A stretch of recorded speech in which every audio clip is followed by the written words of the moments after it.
Suffering amidst joy. Life is hard.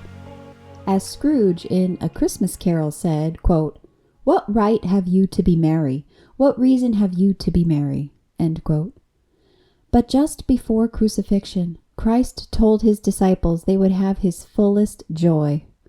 Christ was about to be tortured and killed, and later the disciples too. Joy?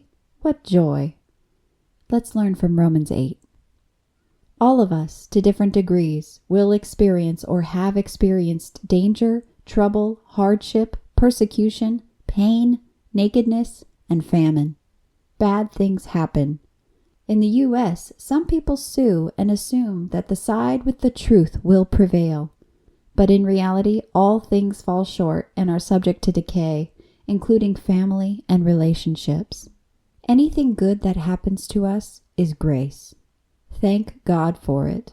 Just don't be shocked by bad events. Christ wept before the tomb of Lazarus. Suffering and death may not be blessings in disguise. Christ hated death. The death of a child might spur the creation of new laws, but can such laws heal the wound? God didn't promise his children a comfortable life in this world. Christ didn't suffer so we wouldn't suffer. Rather, he promised we would. We don't follow Christ because it is comforting, encouraging, or exciting. We follow him because he is the truth. However, God did promise to accept us as we are. Through Christ, we look good in his eyes. God did promise we would be more like Christ, a person of courage, truth, and love. Christ said, "I am the resurrection and the life." One day he would make us new, with no more death. Furthermore, God did promise to glorify his children. This glorification is in past tense, implying a certainty. Christ suffered for the joy set before him. Paul suffered, but knew that the glory to come eclipsed his sufferings and pain. We will suffer.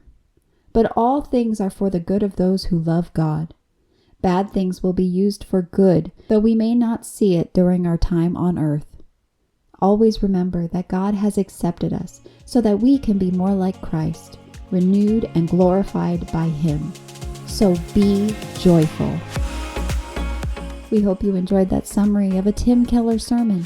For more summaries like this, visit insightfulsermons.com.